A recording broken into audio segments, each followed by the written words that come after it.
बिल्कुल इस्तक़बाल रमज़ान पर सुना रहा हूँ। इस्तक़बाल रमज़ान के लिए भी आप बैठे हैं। अल्लाह हमें और आपको कबूल फरमाए। नमाज का बदला क्या है? जन्नत है। हज का बदला क्या है? जन्नत है। ज़कात का बदला क्या है? जन्नत है। लेकिन आपको सुनकर के हैरत होगी, रोज़े का बदला क्या है? खुदा है, जन्नत देने वाला खुदा है।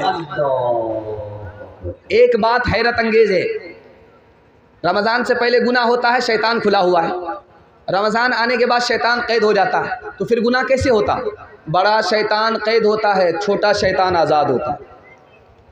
ये जो गुनाह होता है रमज़ान में, अठन्नी चवन्नी की वजह से होता है। लिखा कि छोटा शैतान भी कैद, बड़ा शैतान भी कैद, फिर भी गुनाह क्यों हुआ? नफ्स आज़ाद है, इसकी वजह से गुनाह हो रहा है। का नफ्स तो टूट गया रोज़ा रखने की वजह से, फिर गुनाह क्यों हो रहा है? तो वजह लिखी कि नफ्स का असर बाकी रह गया है, इसलिए गुनाह हो रहा है। आप देखेंगे भाती, लोहार की दुकान में भाती होती है, लोहा गर्म होता है, लाल सुर्ख होता है, बगल में बाल्टी होती है, उसमें पानी रखा हुआ होता है। उस लोहे को निकाला जाता है आग से, बिल्कुल लाल सुर्ख लोहा, जैसे पानी में गया छन से बोलता है। और जब पानी से कुछ देर के बाद उस लोहे को निकाला जाता है, उस पर हाथ रखा जाता है, तो लोहा गर्म रहता है कि नहीं रहता? 11 महीना गुनाह में गुजर गया, रमज़ान आया, असर बाकी रह गया, इसलिए रमज़ान में भी गुनाह हो रहा है। इंशाअल्लाह नफ्स को खिला पिला करके जवान करेंगे। रमज़ान में हाथ उठा दीजिए। ये देखिए आप लोग कहाँ हैं, गलत हाथ उठा रहे हैं। न चित कर सके नफ्स के पहलवां को, तो यूं हाथ पाँव में ढीले न डाले। न चित कर सके नफ्स के पहलवां को, तो यूं हाथ पाँव में ढीले न डाले। तो यूं हाथ पाँव में ढीले न डाले। अरे इस कुश्ती तो है उम्र भर की, कभी तू दबा ले, कभी ये दबा ले। बहुत खूबसूरत जलसा 2-3 मिनट में पैगाम आ रहा है, बहुत अच्छा। कि आदमी रोज़ा क्यों नहीं रखता? बेवकूफ़ी की वजह से। आदमी रोज़ा क्यों नहीं रखता? बेवकूफ़ी की वजह से। रात में दूध रख दिया सहरी पीने के लिए, सहरी खाने के लिए, बिल्ली आकर के दूध पी गई। खुदा से कहता है मेरे परवरदिगार मैं रोज़ा नहीं रखूँगा, मैंने सहरी रखा था, तूने सहरी की हिफाजत नहीं की, इसलिए मैं रोज़ा रखता ही नहीं। तो दूध बचाता, मैं तेरे रोज़े को बचाता।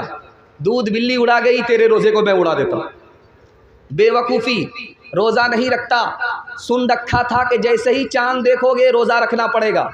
अब नीचे सर गाड़ करके चलता है, ऊपर सर नहीं उठाता।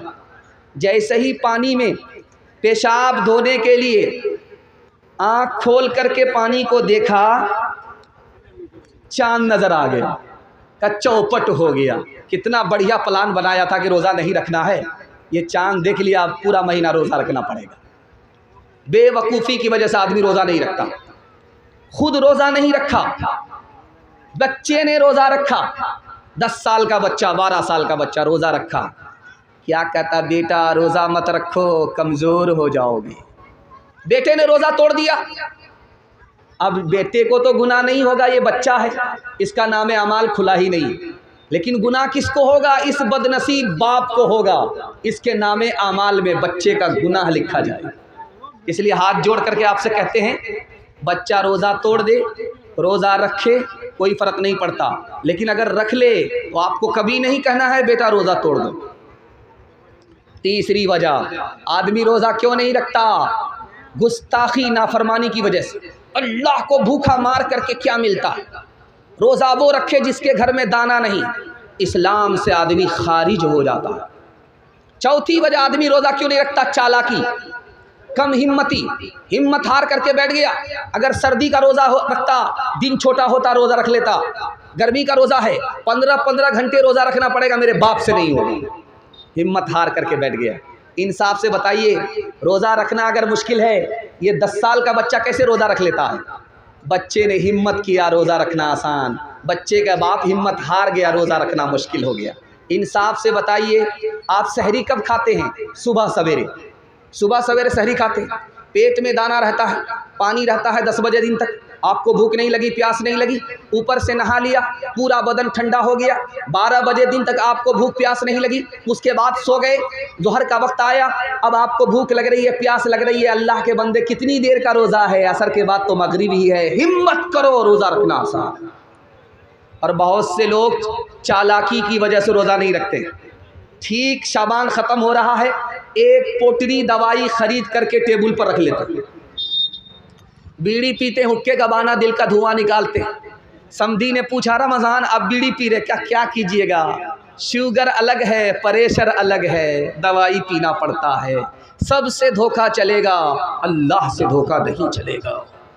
काले पहाड़ में काली रात में अगर चूंटी चलती है तो उसकी आवाज़ ही नहीं, उसकी आहट को भी खुदा जानता है। एक चालाक आदमी था, रोज़ा नहीं रखता था, पाबंदी से इफ्तार खाता था, पाबंदी से सहरी खाता था। बीवी से कहता मैं रोज़े से हूँ, फुलौरी बनाओ। बेटी से कहता था मैं रोज़े से हूँ, पकौड़ी बनाओ। और जब भूख लगे, प्यास लगे तो करता क्या था? लुंगी और गमछा लेकर के दरिया के किनारे आता और डुबकी मारता, मुंह खोल करके जी भर के पानी पी लेता था। 99 दिन चोर के, एक दिन कोतवाल। एक दिन प्लान के हिसाब से आया, भूख लगी, प्यास लगी, लुंगी पहन करके, गमछा उतार करके जैसे ही डुबकी मारी, मुंह खोला, टेंगड़ा मछली मुंह में घुस गई। ऊपर का कांटा ऊपर, नीचे का कांटा नीचे, मुंह बा दिया। डॉक्टर के पास जब लाया गया तो कहा किस मनहूस को लेकर के आए हो? मछली का, कच्ची मछली मुंह में और कांटा ऊपर और नीचे, बात क्या है? तब लोगों को समझ में आया घोटाला करता था, रोज़ा नहीं रखता था, पाबंदी से इफ्तार खाता था, ऊपर से फिट फाट था, नीचे से मकामा घाट था। एक ख़ास बात बताने के लिए जा रहा हूँ। एतकाफ़ के लिए 20 रमज़ान में आदमी नहीं मिलता। ढूंढिए पूरे मोहल्ला में कि कोई एक आदमी बैठे, एक जवान नहीं मिलेगा आपको। क्यों? मोबाइल देखने की फुर्सत है उसको, नेकी कमाने की फुर्सत नहीं है। अब किसको ढूंढा जाता है? ढूंढ करके रिटायर्ड बूढ़े को लाया जाता है, जो पूरे मोहल्ले में सबसे ज़्यादा रिटायर्ड है, उसको ला करके बैठाया जाता है कि आप तो फ्री हैं, बीड़ी पीते रहिएगा, एतकाफ़ में बैठे रहिएगा।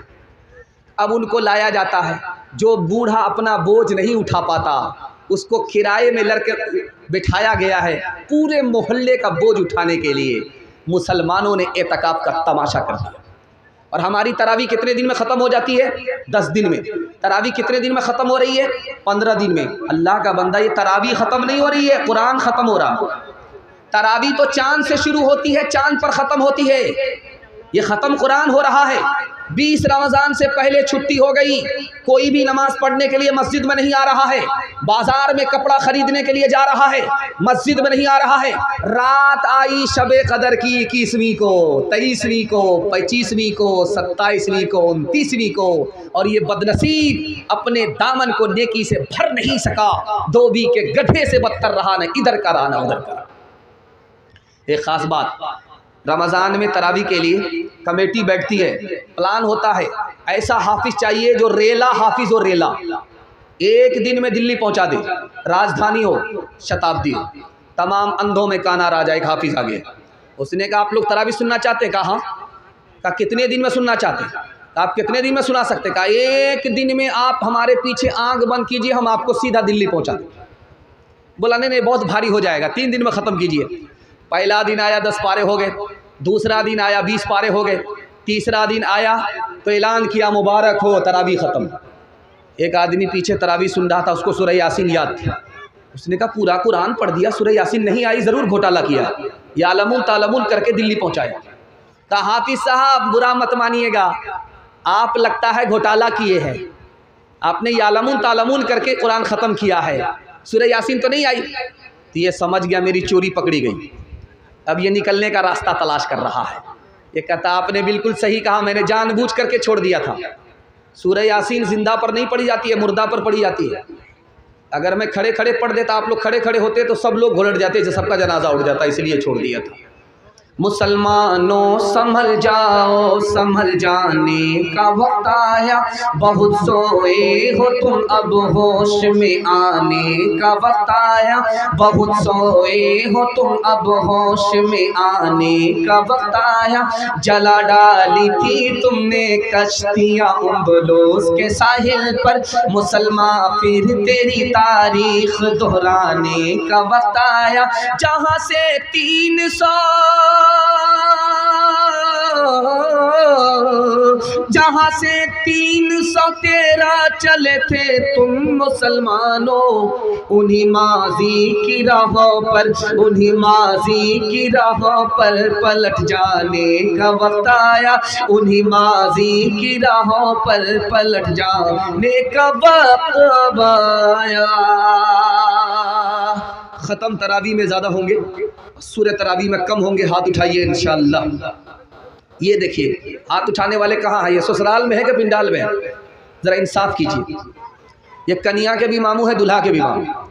ध्यान से सुनिएगा। दूसरी कोताही रमज़ान के हवाले से आपको सुनाने के लिए जा रहा हूँ। बिल्कुल आपका जलसा निकलना, आपने मेरा इतना दिल खुश कर दिया कि आपको दिल से मैं दुआ दे करके जा रहा हूँ। अल्लाह आपके जवान बेटे को जायज़ रोज़गार अता फरमाए। जवान बेटी के लिए अल्लाह गैब से मुनासिब जोड़े का इंतज़ाम फरमाए। ध्यान से सुनिएगा। दूसरा नमूना, रमज़ान के महीने में हम लोग रोज़ा रखते हैं, भूखा रहते हैं, प्यासा रहते हैं, और कब तक रहते हैं? जब तक सूरज डूब न जाए। और जानते हैं ऐसा क्यों करते हैं?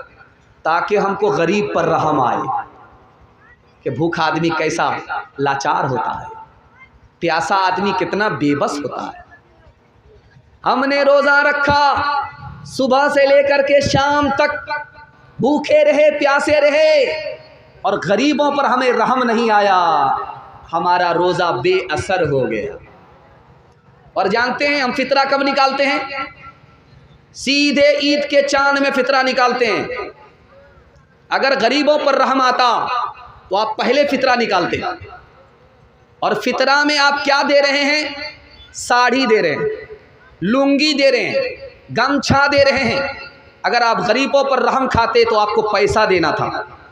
पैसा देते, पैसा में 50 ज़रूरत पूरी हो जाती है। लुंगी से दवाई का मसला हल नहीं होता, गमछा से भूख और प्यास का मसला हल नहीं होता। अगर आप गरीबों पर मेहरबान होते तो जिस दिन आपने अपने बच्चों के लिए कपड़ा खरीदा था, उसी दिन आपको फितरा निकाल देना था। गरीब को आप आज रमज़ान पर नवाजते तो अल्लाह आपको साल भर नवाजता। गरीब पर अगर आप मेहरबान रमज़ान में होते तो ज़िंदगी भर खुदा आप पर मेहरबान होता। जानते हैं ये माल क्यों नहीं निकलता? गरीबों के लिए, बच्चों के लिए हम हर फरमाइश पूरी करने के लिए तैयार हैं, लेकिन गरीबों के लिए पैसा क्यों नहीं निकलता? जानते हैं इसकी वजह यह है, हमको पैसे से मोहब्बत है, औलाद से मोहब्बत है, बीवी बाल बच्चे से मोहब्बत है, और हम कंजर और कंजूस और मक्खीचूस हो चुके।